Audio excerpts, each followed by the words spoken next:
Hello doctors. तो आज हमारा डब्ल्यूबीसी का सेकंड लेक्चर है।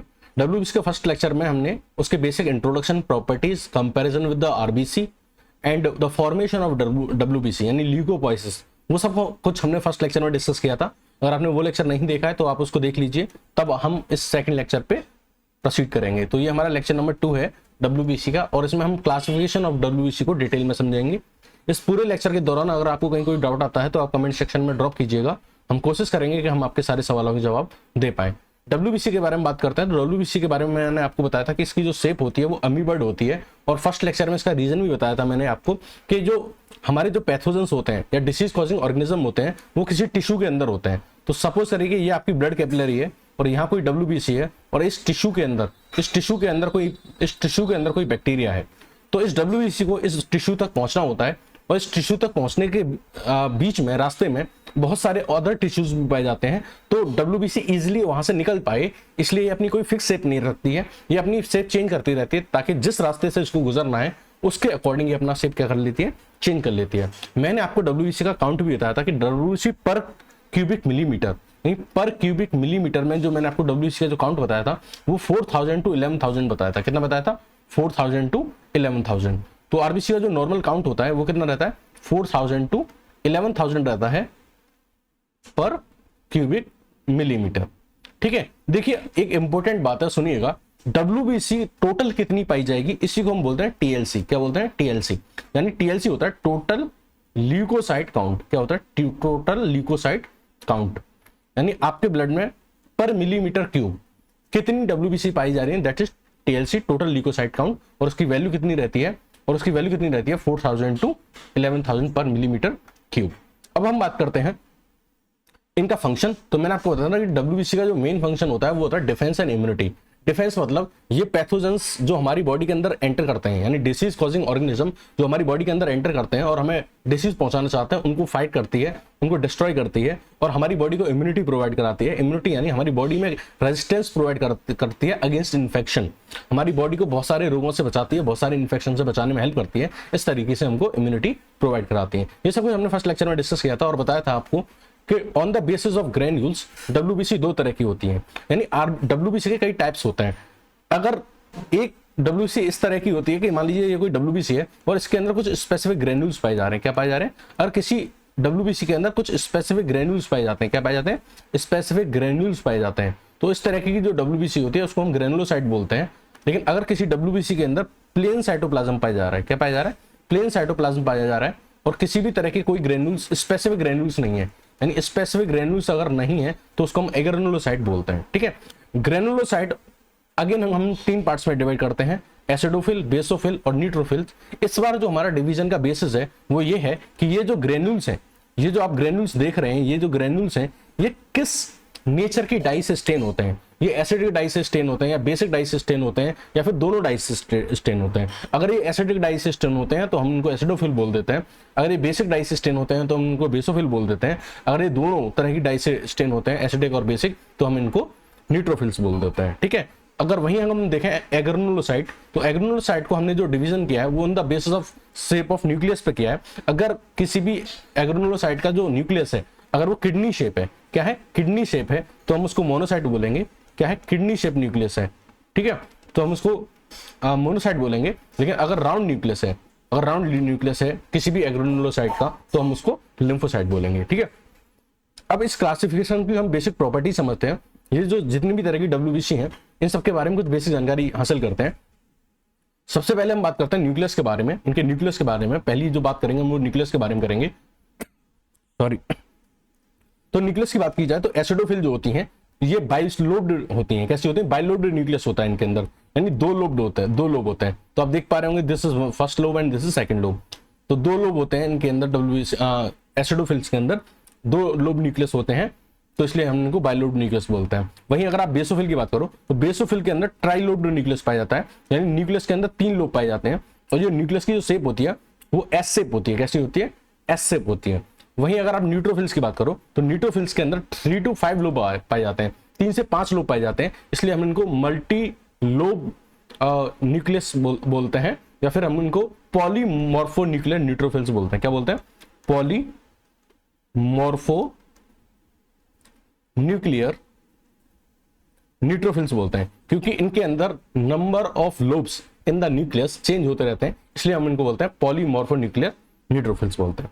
अगर वही हम बात करें एग्रेनुलोसाइट के बारे में, तो वहां मोनोसाइट और लिम्फोसाइट होते हैं, और मोनोसाइट का जो न्यूक्लियस होता है वो किडनी शेप होता है, जबकि लिम्फोसाइट का जो न्यूक्लियस होता है वो राउंड शेप होता है। ठीक है, अब हम बात करेंगे कि ये जो डिफरेंट टाइप की डब्ल्यूबीसी हैं, इनके इंडिविजुअल परसेंटेज क्या है, यानी कि एसिडोफिल कितना पाया जाएगा टोटल डब्ल्यूबीसी का, बेसोफिल कितना पाया जाएगा टोटल डब्ल्यूबीसी का। तो इसके लिए आपको दो टर्म याद रखने हैं। एक तो टीएलसी मैंने आपको बताया था, टोटल ल्यूकोसाइट काउंट, इसका मतलब होता है कि पूरे ब्लड में डब्ल्यूबीसी कितनी है। यहाँ हम सारे टाइप की डब्ल्यूबीसी को काउंट करके टोटल बताते हैं कि टोटल डब्ल्यूबीसी कितनी है पर मिलीमीटर क्यूब। लेकिन हम एक वर्ड और बोलते हैं जिसको बोलते हैं डीएलसी। क्या बोलते हैं? डीएलसी। डीएलसी देखो होता है डिफरेंशिएट ल्यूकोसाइट काउंट। डीएलसी क्या होता है? This is differentiate leucocyte count. Differentiate leucocyte count यानी कि जो इंडिविजुअल तरह की जो डब्ल्यूबीसी है उसका परसेंटेज क्या है, यानी एसिडोफिल का परसेंटेज क्या है टोटल डब्ल्यूबीसी का, बेसोफिल का परसेंटेज क्या है टोटल डब्ल्यूबीसी का। मान लीजिए हमें एसिडोफिल का परसेंटेज निकालना है या एसिडोफिल का डीएलसी निकालना है, तो हम क्या करेंगे? Number of acidophils upon total WBC. Total WBC को हम क्या बोलते हैं? TLC into 100। अगर आप इस फॉर्मूले को निकालोगे, लगाओगे, तो आपको जो एसिडोफिल है उसका परसेंटेज पता पड़ जाएगा इन द टोटल ब्लड। तो उसी तरीके से हमने जब डीएलसी कैलकुलेट किया तो एसिडोफिल के लिए 1 to 6% के अप्रोक्स आता है, जबकि ये बेसोफिल के लिए 0.5 से लेकर 2% तक आता है। इससे हमें ये पता चलता है कि जो डब्ल्यूबीसी में से जो बेसोफिल है वो क्या है? मिनिमम इन नंबर है, यानी सबसे कम है। यानी जो बेसोफिल्स होती हैं वो मिनिमम इन नंबर होती है, सबसे कम होती है। वहीं अगर हमने न्यूट्रोफिल का नंबर देखा तो न्यूट्रोफिल जो होता है वो 40% टू 75% तक लाई कर जाता है, और हमने ये देखा कि ये क्या है? मैक्सिमम इन नंबर है। सबसे ज्यादा जो होती है वो न्यूट्रोफिल्स होती हैं। वहीं अगर हम मोनोसाइट को देखें तो मोनोसाइट 2 to 8% तक एग्जिस्ट कर जाती हैं, और जो लिम्फोसाइट होती हैं वो 20 to 35% तक एग्जिस्ट करती हैं इन द डब्ल्यूबीसी। देखिए नंबर कोई फिक्स नहीं होता इनका ब्लड में, it depend upon the disease infection person to person. WBC का नंबर और डब्ल्यूबीसी का जो टाइम ड्यूरेशन है, लाइफ स्पेन है, वो कभी फिक्स नहीं होता, वो वरी करता है, पर्सन के डिसीज के बेसिस पे डिपेंड करता है, और पर्सन टू पर्सन भी वेरी करता है। अगर आप एब्सोल्यूट वैल्यू की बात करो, इन नंबर्स की बात करो, तो जो आपका एसिडोफिल्स होती हैं वो 150 to 450 पर मिलीमीटर क्यूब होती हैं, जबकि आप बेसोफिल को देखें तो वो 0 to 100 पर मिलीमीटर क्यूब होती हैं। न्यूट्रोफिल्स 3000 to 6000 पर मिलीमीटर क्यूब होती हैं। मोनोसाइट 200 to 600 पर मिलीमीटर क्यूब होती हैं, और जो लिम्फोसाइट होती हैं वो 1500 to 2700 पर मिलीमीटर क्यूब होती हैं। यहाँ आप देख सकते हैं जो मिनिमम होती हैं वो बेसोफिल होती हैं, और जो मैक्सिमम होती हैं वो न्यूट्रोफिल्स होती हैं। अगर आप डायमीटर की बात करो, यानी साइज की बात करो, तो साइज 10 to 14 माइक्रोन होता है एसिडोफिल का, 8 to 10 माइक्रोन होता है बेसोफिल्स का, और 10 to 12 माइक्रोन होता है न्यूट्रोफिल्स का, 14 to 15 माइक्रोन होता है मोनोसाइट्स का, और 7 to 12 माइक्रोन होता है लिम्फोसाइट का। यहाँ आप देख सकते हैं कि जो लिम्फोसाइट होती हैं ये स्मॉलेस्ट होती हैं। क्या होती हैं?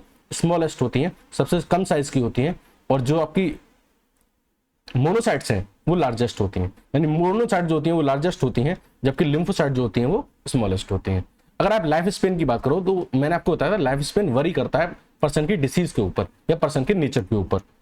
अगर एसिडोफिल का जो बेसिक हम देखें तो 7 to 12 डेज होता है, बेसोफिल का 12 to 15 डेज होता है, न्यूट्रोफिल का 2 to 5 डेज होता है, और मोनोसाइट का भी 2 to 5 डेज होता है, और लिम्फोसाइट का फ्यू आवर्स से लेकर 1 डे तक एग्जिस्ट करता है। ठीक है, स्टेनिंग की बात करें ग्रेन्यूल्स की, तो यहाँ ग्रेन्यूल्स प्रेजेंट हैं, ये ग्रेनुलोसाइट है, तो इनका जो अगर इसका नाम एसिडोफिल है तो यानी ये किस स्टेन से डाई होगा, ये मतलब इसके जो ग्रेन्यूल्स होंगे वो किस नेचर के स्टेन से आपका स्टेन होंगे, तो एसिडिक नेचर से स्टेन होते हैं एसिडोफिल में। और जो डाई होती है उस डाई का नाम होता है इयोसिन। क्या नाम होता है? इयोसिन। याद रखना, ये एसिडिक स्टेन से स्टेन होते हैं, और जो डाई होती है उसका नाम होता है इयोसिन। तो इयोसिन नाम की डाई होती है, और जो कैसी होती है? पिंक रेड कलर की होती है, पिंक या फिर रेड कलर। जब इसकी स्टेनिंग करते हैं तो जो ग्रेन्यूल्स होते हैं उनका कलर कैसा आता है? पिंक या फिर रेड कलर का आता है। ठीक है, अगर हम बेसोफिल की बात करें तो जाहिर सी बात है ये बेसिक स्टेन से स्टेन होंगे, और बेसिक स्टेन जो इसको स्टेन करता है उस स्टेन का नाम होता है मिथाइलिन ब्लू। क्या नाम होता है? Methylene blue. मिथाइलिन ब्लू से स्टेन होते हैं, और जो मिथाइलिन ब्लू से स्टेन करने के बाद जो इनके अंदर से कलर निकल के आता है वो पर्पल या फिर ब्लू कलर का होता है। वहीं अगर आप न्यूट्रोफिल की बात करो तो न्यूट्रोफिल दोनों कलर की डाई से स्टेन हो जाता है, और जिसकी जो स्टेनिंग वाली जो डाई होती है उसको हम बोलते हैं लीसमान स्टेन। क्या बोलते हैं? लीसमान स्टेन। तो दिस इज लीसमान स्टेन। तो लीसमान स्टेन जो होता है उससे ये स्टेन होता है न्यूट्रोफिल, और ये दोनों एसिडिक और बेसिक दोनों तरह की जो डाई होती है दोनों से स्टेन होता है, यानी ये इयोसिन से भी स्टेन हो जाता है और ये मिथाइलिन ब्लू से भी स्टेन हो जाता है। और स्टेन करने के बाद जो ग्रेन्यूल्स पे कलर आएगा वो वायलेट कलर के ग्रेन्यूल्स होंगे। कैसे होंगे? वायलेट कलर के ग्रेन्यूल्स होंगे। आप जानते हैं कि जो एग्रेनुलोसाइट होती हैं इनके अंदर कोई ग्रेन्यूल्स नहीं होते हैं। जब इनके अंदर कोई ग्रेन्यूल्स नहीं होते हैं तो इनके अंदर हम स्टेनिंग की बात नहीं करेंगे।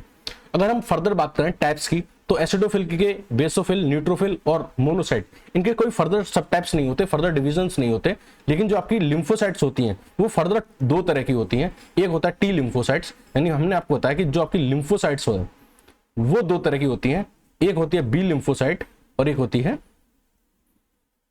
T lymphocytes.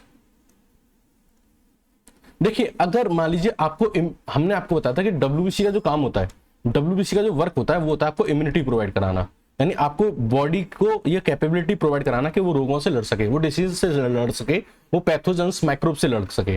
अब वो लड़ेगा कैसे? अगर मान लीजिए कुछ किलर सेल्स मिल रही हैं, किलर सेल के जरिए मारा जा रहा है, किलर सेल मिल रही है हमें इम्यूनिटी के लिए, तो इस तरह की जो इम्यूनिटी होती है उसको हम बोलते हैं सेल मेडिएटेड इम्यूनिटी। क्या बोलते हैं? Cell mediated immunity. क्या बोलते हैं? Cell mediated immunity. और ये सेल मेडिएटेड इम्यूनिटी होती है, ये प्रोवाइड की जाती है किसके द्वारा? टी लिम्फोसाइट के द्वारा। हमने आपको बताया कि जो माइक्रोब्स हैं, पैथोजेंस हैं, उनको मारने के दो तरीके हैं। एक तो उनको कुछ सेल्स जाके मारे जिनको हम किलर सेल बोलेंगे, या फिर उनको जाके एंटीबॉडी मारे। दो तरीके होते हैं माइक्रोब से इंटरेक्ट करने के या कॉन्ट्रैक्ट करने के। एक तो किलर सेल्स उनको जाके मारे, तो किलर सेल्स जब उनको जाके मारती हैं तो हम इस तरह की इम्यूनिटी को सेल मेडिएटेड इम्यूनिटी बोलते हैं, और ये टी लिम्फोसाइट के द्वारा प्रोवाइड की जाती है। लेकिन अगर एंटीबॉडीज किल कर रही हैं पैथोजन को, तो एंटीबॉडीज जो होती हैं वो बी लिम्फोसाइट्स बनाती हैं, और इस तरह की जो इम्यूनिटी हम उनको मिलती है उसको हम बोलते हैं ह्यूमरल इम्यूनिटी। क्या बोलते हैं? Humoral immunity. तो ये हमने बेसिक समझा था क्लासिफिकेशन के बारे में। बेसिक क्लासिफिकेशन जो डब्ल्यूबीसी का होता है उसके बारे में हमने डिस्कस किया था। अब हम बेसिकली जो पढ़ेंगे वो है कि ये जो डब्ल्यूबीसी हैं इनके अंदर वेरिएशंस, यानी इनके जो नंबर्स हैं इनमें वेरिएशंस कब आता है, ये कब इंक्रीज करते हैं और कब डिक्रीज करते हैं, उसके बारे में डिस्कस करते हैं, इनका इंक्रीजमेंट और डिक्रीजमेंट। तो इनके वेरिएशंस के बारे में बेसिकली बात करने जा रहे हैं। तो अब जो हमारा वो टॉपिक है that is variation in WBC, that is variation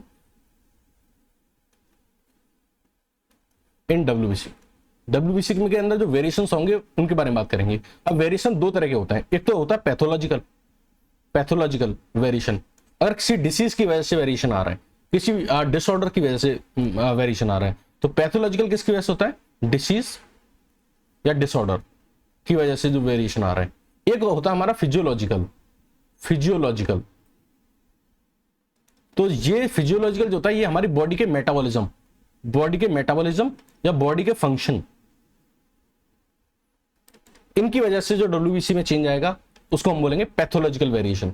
तो फिजियोलॉजिकल वेरिएशन और पैथोलॉजिकल वेरिएशन समझ में आ गया। अगर डब्ल्यूबीसी के काउंट में चेंजेस आते हैं डिसीज की वजह से, इट इज पैथोलॉजिकल वेरिएशन। अगर हमारी मेटाबॉलिज्म और हमारी बॉडी की फंक्शन की वजह से चेंजेस आते हैं डब्ल्यूबीसी के काउंट में, तो हम उसको बोलते हैं फिजियोलॉजिकल वेरिएशन। बात समझ में आ गई? पहले हम डिस्कस करते हैं पैथोलॉजिकल वेरिएशन, यानी डिसीज की वजह से।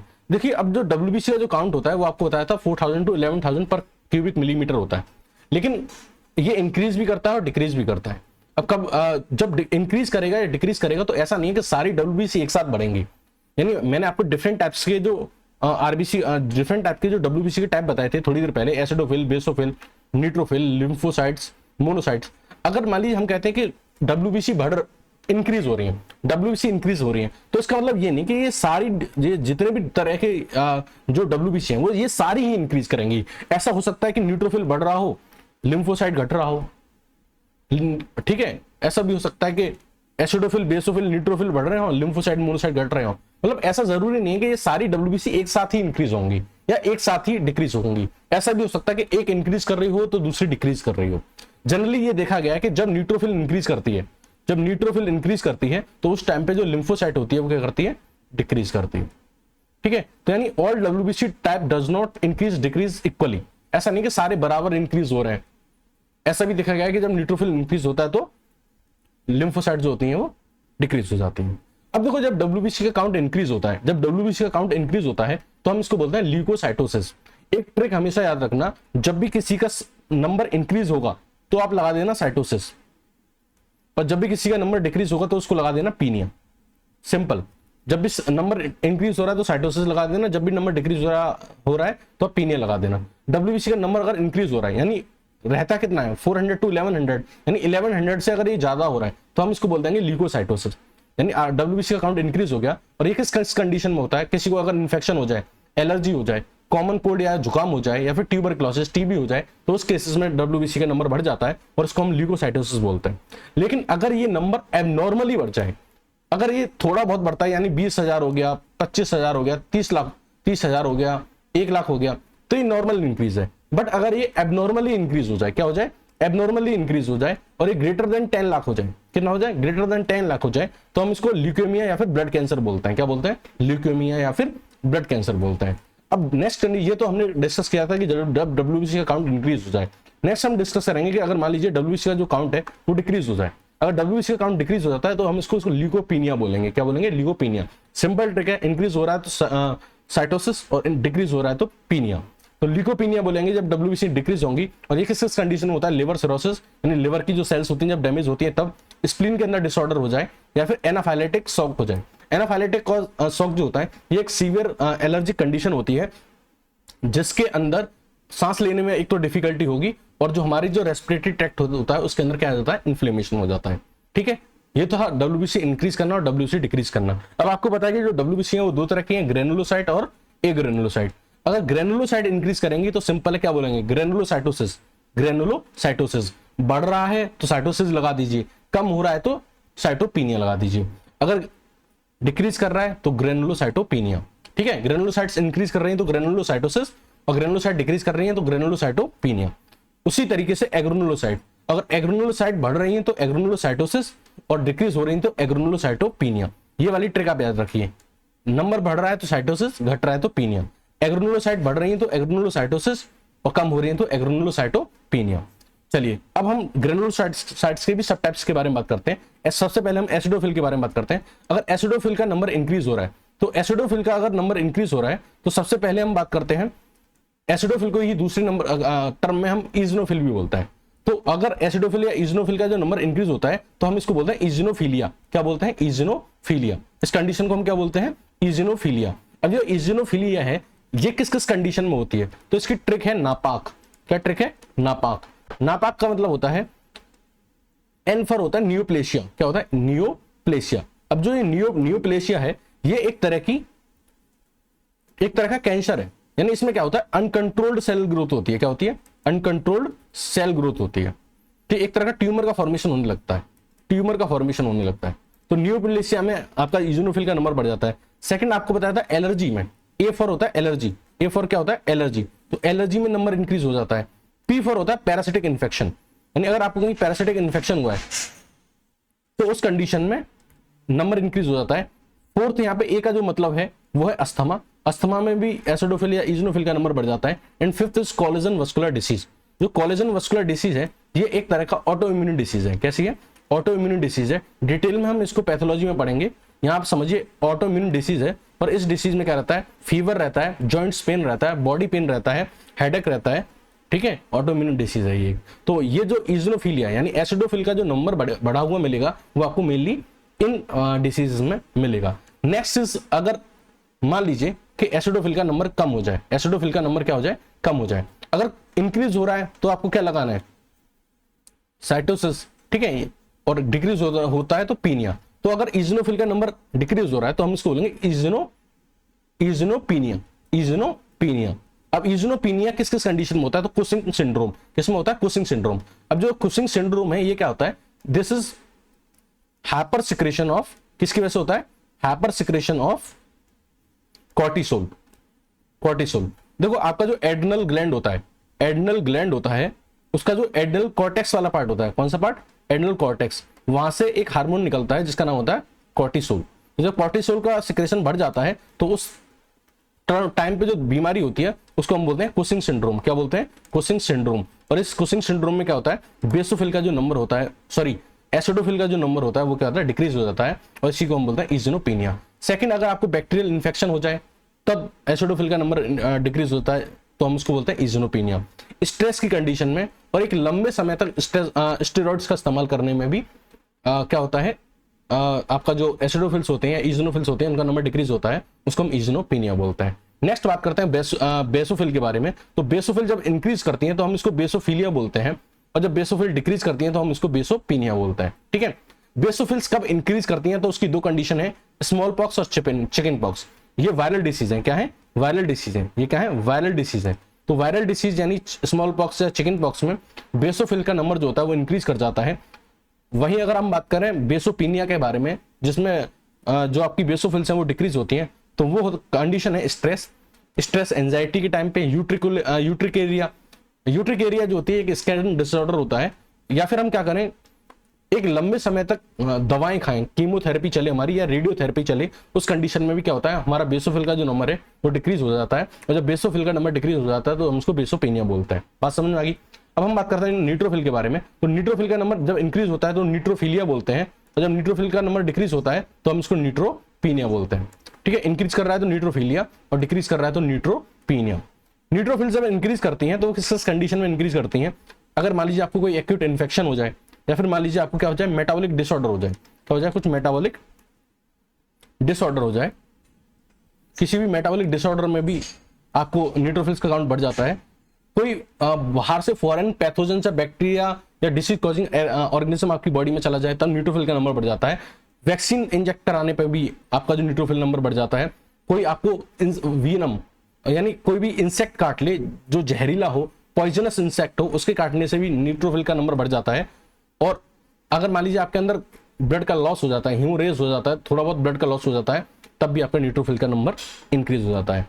अब हम वो कंडीशन डिस्कस करेंगे जिसमें न्यूट्रोफिल का नंबर डिक्रीज हो जाता है, कम हो जाता है। उस कंडीशन को हम बोलते हैं न्यूट्रोपीनिया। और ये कंडीशन पाई जाती है किस कंडीशन में, बोन मैरो डिसऑर्डर में। बोन मैरो में कोई दिक्कत आ जाए, ट्यूबरकुलोसिस में, टाइफाइड में और ऑटोइम्यून डिसीज में, इन सारे केसेस में न्यूट्रोफिल का नंबर डिक्रीज हो जाता है, और इस कंडीशन को हम बोलते हैं न्यूट्रोपीनिया। तो ये हमने डिस्कस किया था किसके बारे में, ग्रेनुलोसाइट्स के बारे में। कि जो ग्रेनुलोसाइट्स हैं उनके अंदर इंक्रीजमेंट और डिक्रीजमेंट के बारे में। तो हमने अभी किसके बारे में डिस्कस किया, ग्रेनुलोसाइट के बारे में। अब हम नेक्स्ट डिस्कस करेंगे किसके बारे में, ए ग्रेनुलोसाइट के बारे में। तो आपको पता है जो ए ग्रेनुलोसाइट्स होती हैं, अगर उनका नंबर इंक्रीज हो रहा है तो एग्रेनुलोसाइटोसिस, और उनका नंबर डिक्रीज हो रहा है तो एग्रेनुलोसाइटोपीनिया। ठीक है, एग्रेनुलोसाइट आपको पता है दो तरह की होती है, मोनोसाइट और लिम्फोसाइट। अगर मोनोसाइट का नंबर इंक्रीज हो रहा है तो मोनोसाइटोसिस, और मोनोसाइट का नंबर डिक्रीज हो रहा है तो मोनोसाइटोपीनिया। किस किस कंडीशन में मोनोसाइट का नंबर इंक्रीज होता है, तो ट्यूबरकुलोसिस, टीबी, बैक्टीरियल डिसीज है, साइफिलिस, ये एक सेक्सुअली ट्रांसमिटेड डिसीज है, मलेरिया और कालाजार प्रोटोजोन डिसीज है। इन केसेस में जो आपका जो मोनोसाइट्स का जो नंबर है वो इंक्रीज हो जाता है। वहीं अगर आप बात करें, आप एक लंबे समय तक अगर आप स्टेरॉइड का इस्तेमाल करें, जैसे एक स्टेरॉइड है प्रेडेंसोन, ठीक है, ये इम्यूनोसप्रेसेंट होता है। जब आप इसका लंबे समय तक इस्तेमाल करते हैं, जनरली जो जेनेटिक डिसऑर्डर होते हैं जैसे रूमेटिक अर्थराइटिस वगैरह, वहां पे इनको दिया जाता है। और लंबे समय तक अगर आप स्टेरॉइड का इस्तेमाल करते हैं तो मोनोसाइट का नंबर डिक्रीज हो जाता है, और इस कंडीशन को हम बोलते हैं मोनोसाइटोपीनिया। वहीं अगर हम लिम्फोसाइट की बात करें तो लिम्फोसाइट का जब नंबर इंक्रीज होता है तो हम उसको बोलते हैं लिम्फोसाइटोसिस, और लिम्फोसाइट का जो नंबर डिक्रीज होता है उसको बोलते हैं हम लिम्फोसाइटोपीनिया। किस किस कंडीशन में लिम्फोसाइट का नंबर इंक्रीज होता है, तो डिप्थीरिया बैक्टीरियल डिसीज है, इन्फेक्शियस हेपेटाइटिस वायरल डिसीज है, मम्स वायरल डिसीज है, रिकेट्स, ठीक है, सिफिलिस, ट्यूबरकुलोसिस, माल न्यूट्रिशन, इन केसेस में जो आपकी लिम्फोसाइट्स है उनका नंबर इंक्रीज होता है। बाकी अगर हम वो कंडीशंस देखें जिसमें आपका लिम्फोसाइट का नंबर डिक्रीज होता है तो वो है एड्स, या फिर आपको रेडिएशन थेरेपी दी जाए बहुत लंबे टाइम तक, स्टेरॉइड्स दिए जाए लंबे टाइम तक, या एक डिसीज होती है जिसको हम बोलते हैं हॉटस्किन डिसीज, जिसमें क्या होता है आपके लिम्फेटिक सिस्टम में क्या होता है कैंसर हो जाता है। तो उस केस में क्या होता है आपकी जो लिम्फोसाइट्स हैं उनका फॉर्मेशन कम हो जाता है, और लिम्फोसाइट्स कम हो जाती हैं, और इस कंडीशन को हम बोलते हैं लिम्फोसाइटोपीनिया। ये हमने बात किए थे पैथोलॉजिकल वेरिएशन के बारे में। अब यानी पैथोलॉजिकल वेरिएशन के बारे में, यानी डिसीज की वजह से होने वाली WBC में इंक्रीजमेंट या फिर डिक्रीजमेंट। अब हम अगर मेटाबॉलिज्म की वजह से अगर हम देखें, मेटाबॉलिज्म की वजह से या बॉडी के फंक्शन की वजह से WBC में क्या चेंजेस आते हैं, तो वो देखें। अगर हम एज की बात करें तो इन्फेंट में और चिल्ड्रंस में काउंट ज्यादा होता है एज कम्पेयर टू एडल्ट। ठीक है, अगर हम सेक्स में देखें तो मेल के अंदर WBC का काउंट ज्यादा होता है एज कम्पेयर टू फीमेल।